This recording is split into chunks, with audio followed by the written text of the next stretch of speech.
Alright, so let's get into the boss fights of this DLC. Which, I... This could be a couple of interesting conversations. The main fight for the DLC, and really the only one that you have to fight in the course of completing it, is the Fume Knight, aka the Rebel Rain. Now, I like that they have Raim for a fight, because I always like when they kind of take these side characters and maybe add them in as something. I'm really kind of hoping we might get a nod to Alva in the third piece of DLC. That would be really cool. But I'm not a big fan of this fight. It takes ages, and he has an extremely, like, I want to say dull moveset, and he relies, I think you coined this, he's Vendrick 2.0. He obviously has a moveset that's a little bit more interesting than Vendrick, but yeah, he's just an endurance test, and I wasn't really a fan. Yes, in the sense that he is Vendrick 2.0, it's that the challenge in this fight is not so much that you must attack the boss and damage him, and that you must dodge all of his moves. The challenge is that you don't screw up ever or you're dead. What playthrough were you on when you fought him? Oh, I was just on New Game. I always do these on New Game first. Oh, okay. I fought him on New Game Plus, and it was just exhausting. I feel like I can cite my problem with him is just sort of my problem with the DLC period, is that it is too densely packed with enemies, and, you know, each enemy on its own, the fact that it might take 5 or 6 hits to kill, or in regards to the Iron Warriors, maybe like 10 or 20, doesn't seem that bad on its own, but there's, I just think, too many enemies, and then you fight this boss that takes like 10 minutes to kill. Like, I think that the DLC in terms of real estate is probably comparable to the Sunken King, but it feels like it takes twice as long to finish. And it's like not as satisfying to finish, because there isn't as much of a sense of progression as you're going through it. And I would say both of the DLCs kind of share a similar problem with their boss pacing, in that you kind of just fight all of the bosses in this DLC right at the end, just like you did with Sunken King. And in Sunken King, it wasn't as bad, because you could go back and explore, and I guess you can go back and explore, and you'd be able to find Alon and Iron Passage before this. But I kind of want there to be, like, you know, a boss fight halfway down this tower or something. Yeah, and my big problem with this is that, you know, Sin, whatever, he felt like the ultimate boss in this DLC.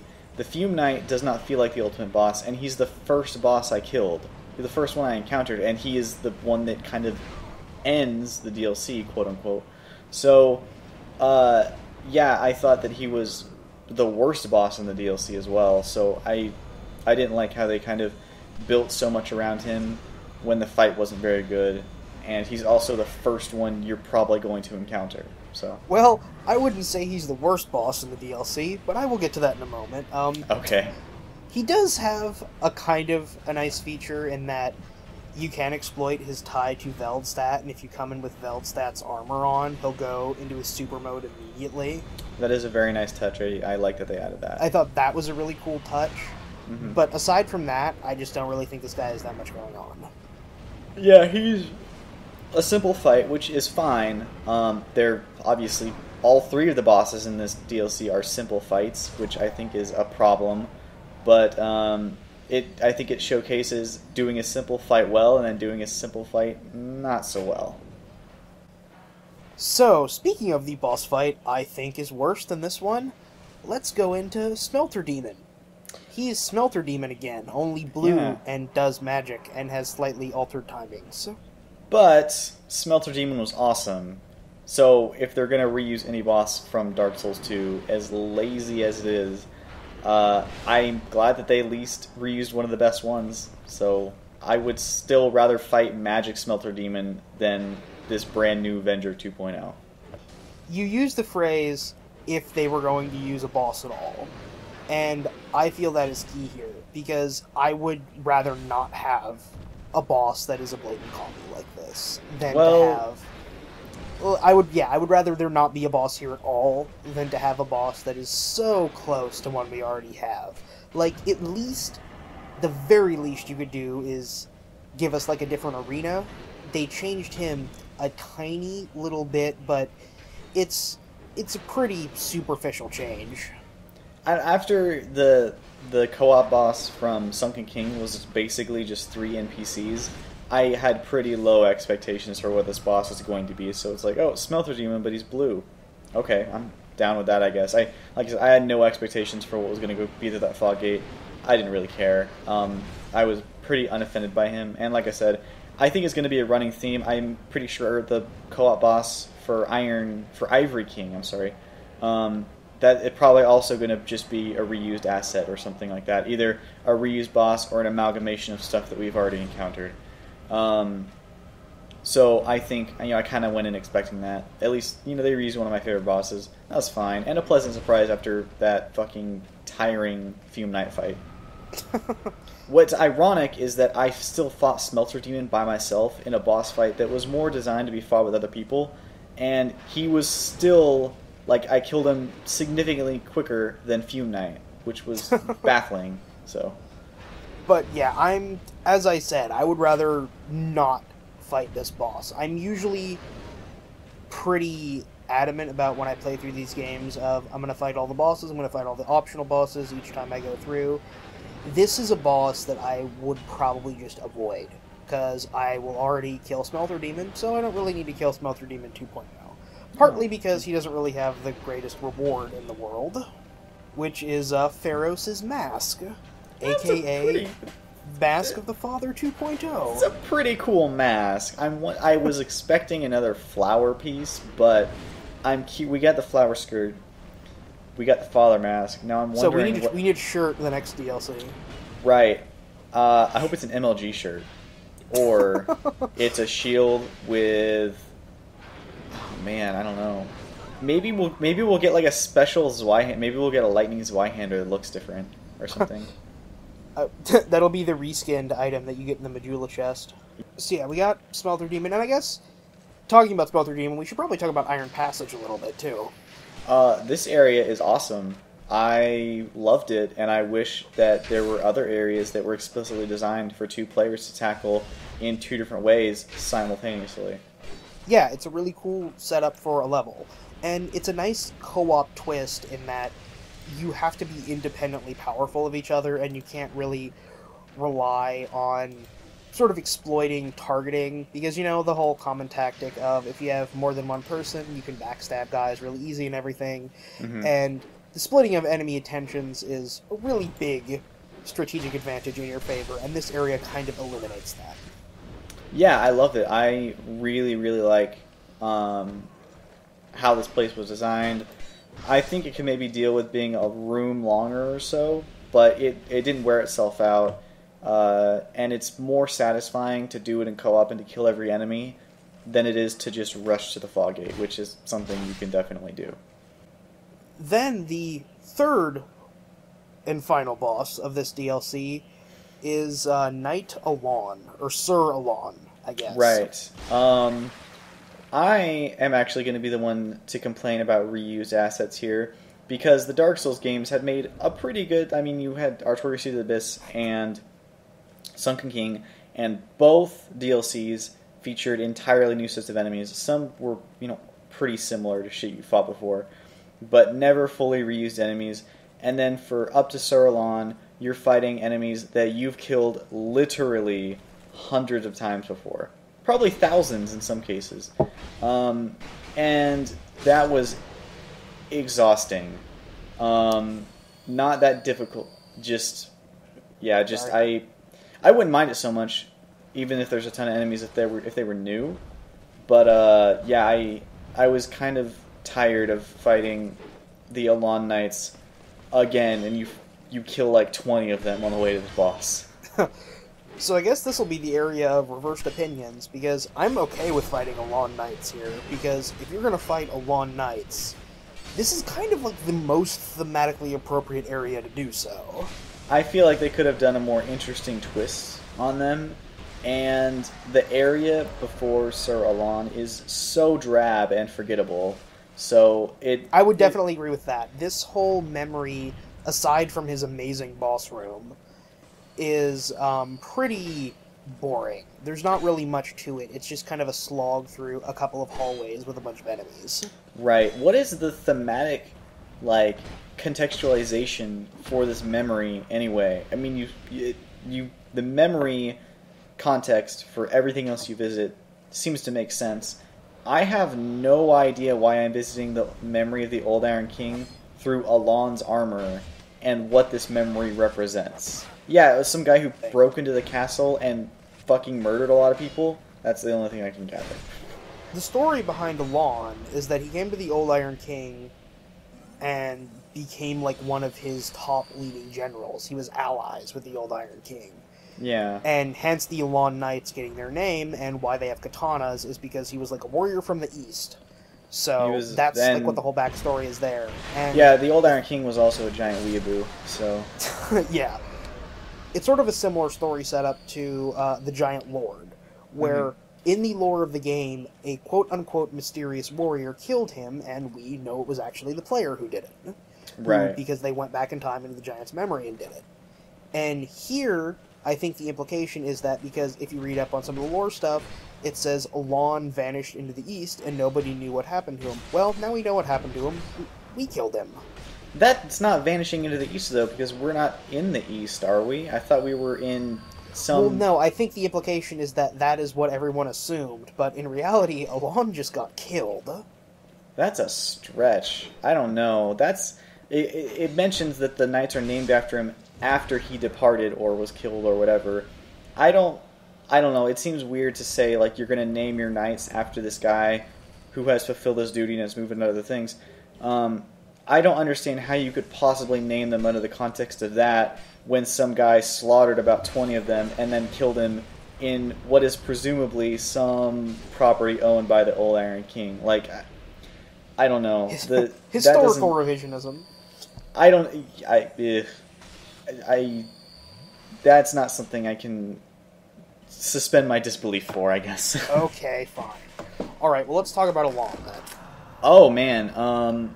So I think if you're going to do a sword fighting boss, it is amazing how they did it, like, amazingly wrong and then amazingly right in, like, the same DLC. Because yes. This guy has I fought him New Game Plus Plus. He has a perfectly balanced amount of damage he deals. He has an appropriate amount of health. His moveset forces you to think about different factors in many different circumstances, including the fact that he can parry you and fuck your shit up. So, yeah, I thought that was great. And even though he's a sword fighting boss, you will eventually get the pattern down so you can beat him, pretty reliably. But the journey to figuring out the timing on dodging his moves is really tricky. He has quite a tricky moveset, considering his fight is fairly simple. Yes, this is... As you said, it's kind of funny that they failed the sword fight boss so spectacularly in the Fume Knight, and then got it so right with this. And part of the reason I think they get it so right with this is because we don't really have a lot of fast knights in Dark Souls 2. In fact, I can't really think of any of the knight enemies that you fight as bosses that I would really consider to be all that fast. Maybe Ornstein, Old Dragon Slayer, but that's about it.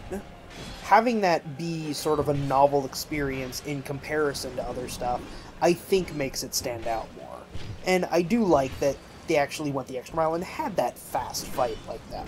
Mm-hmm. And I kind of have a hard time pinpointing what I like about him. As I said, I'm in love with his boss arena. This might have superseded Lost Sinner's Room as like my favorite boss fight arena in this game. Yeah, the theming for his boss fight is incredible. I mean, visually at least. The boss fight music is amazing, and he is a sword fighting character with a unique sword fighting style that we haven't encountered before in the series, at least as a boss. And he looks badass as hell. And you can get his armor, which is cool too. You can get his armor. Oh, and the buff move on his sword, I think is Pursuer-esque, but still very cool. And I like how when you get his sword, you impale yourself to do it. I'm glad Yes. that the hacked animations were not for naught. They are actually have utility, which makes me. I wonder. Wonder about the martial arts stuff. I was about to say we have the mace and we've got the Artorias attacks. So now I'm wondering about the martial arts Heihachi stuff. So yeah, like I said, I can't really pinpoint what it is that I like, all in all, about this boss fight. It's a really fun fight. He's utterly trivialized if you have high defense and a great shield, and the ability to use it. right, yeah. There's even a ring you get in the DLC that makes it so that you consume less stamina when you take hits with your shield. So yeah, I think that makes it even worse. But I use my crappy Falconer shield because I think it looks cool. So I focused on pretty much dodging the whole time, and I had a lot of fun with it. So yeah, it's kind of a fun, like, just knockdown, drag-out sword fight. Also, I love that there is a pure bragging reward for this boss in getting him to commit suicide. What? If you beat Alon in under 5 minutes, it's either without taking damage or without healing. He will kill himself in his death animation. No fucking way. Yeah. That is so awesome. There's, if you pull up the wiki on it, you can see a video of it. Holy shit. I have to gif that. Yeah, in his death animation, he stabs himself through the stomach. Oh my god, that's awesome. The unlocked conditions, I believe that's what they are. It's one of those, there's been some debate, and I'm not sure what the exact specifics are. But that is what I've read now. It's that you have to do it in under a certain amount of time, and you have to either, like, not take damage or not heal. That's pretty sick attention to detail. Because I think the implication is that, like, you kick his ass so hard. I like that. That's very cool. Wow. Yeah. I'm a fan. So yeah, that boss is cool. I've easily the best boss in this DLC. I don't really think there's going to be any argument there. No. So, finally, what I wanted to get to is all of the crazy items that are in this DLC. So we get the Majestic Greatsword, which is Artorias' sword from, or more specifically, the Abyss Greatsword. Yeah. From Artorias of the Abyss in the original Dark Souls, but only if wielded in your left hand. Right, and I think the general theory there is that Artorias fights you with his right hand, but he's left-handed, though his left hand is broken by the time you encounter him, so... And that's the reason why you're able to defeat him in the first place, is that he's basically handicapped. Yeah. So That's... Okay, here's the deal from FromSoft. If you want to use a reused boss fight, I don't care if it makes 0 sense. I don't care if you reuse the assets. Give us, like, true Artorias, Shin Artorias, Artorias Prime, in some context at some point. I still want that to be a thing. I don't even care if it makes sense. I don't even know if I could think of any way they could do that without pissing off a lot of hardcore fans. So yeah, we'll just run the list. So yeah, Majestic Greatsword. You get the Pilgrim's Spontoon, which is is like the best name of an item ever. I love the name for that item, and it's the spear that casts magic, correct? Yeah, it's the spear that also functions as a catalyst, and apparently if you use Crystal Magic Weapon on it and then cast spells with it, it's the most damaging catalyst in the game. That's right, it's like, yeah. It's one of those, it's like such a bizarre set of circumstances, and it also might have to be like infused with magic too.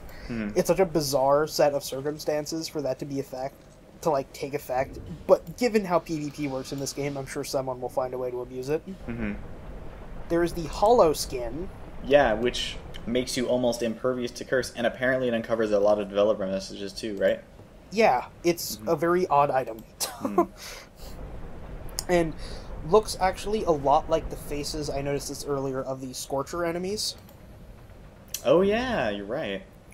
There's Pharos' mask, which we talked about earlier, that you get from defeating Smelter Demon, and that gives you really high fire resistance. And of course the joke of that mask is that it is very similar to a mask found in Dark Souls, which was the Mask of the Father, very commonly used in annoying PvP builds that everybody hated. It was mostly just for because of that fucking Giant Dad video. And of course there are these messages before that's like, Visions of Legend or something, things like that, which is Yeah. pretty good. So there's a bunch of rings that just like increase your stats, and the one that increases your adaptation or adaptability, what have you, has that misting effect when you roll, which I don't think gives you more iframes. Maybe I'm No, wrong. it doesn't. I don't actually think it does anything. I think it's like purely and it's purely an aesthetic thing for like PvP Right. fuckery. Just makes you a little bit more annoying to hit. Yeah. We get a slew of boss weapons. We get Fume Knight's Greatsword, which is our Ultra Greatsword, which is actually a lot cooler than Fume Knight is. I don't know if you've messed around with it at all, but certain frames of its attack animations count as being shielded. Oh. So, like, I think it's like the one-hand main attack. You kind of hold it in front of you for a second before you strike, and when it's held in front of you, you will count as blocking. That's pretty cool. Can you So- parry with any of its attacks? I don't think any of it's standard attacks, no. Okay. But no, because it's set up so it's like it's such a huge ultra great sword swing that if you time it properly, they will attack you, you will block the hit, and then you will hit them in the face. Gotcha. Cool. And apparently, while I have not messed around with it that much, it does crazy amounts of damage once it's upgraded all the way. You get Alon's Katana, as we mentioned. It's a pretty cool katana. It's got a different model than a lot of the other ones, which, like, they usually have at least one katana, and I don't really think this did, that had that kind of, like, weird, wacky other model. So they have one now, and it's cool, I guess, and it's got some cool little abilities. It's got the stab yourself through the chest to get more damage, I think that's what it does. Yeah, it's a really great buff. I love that.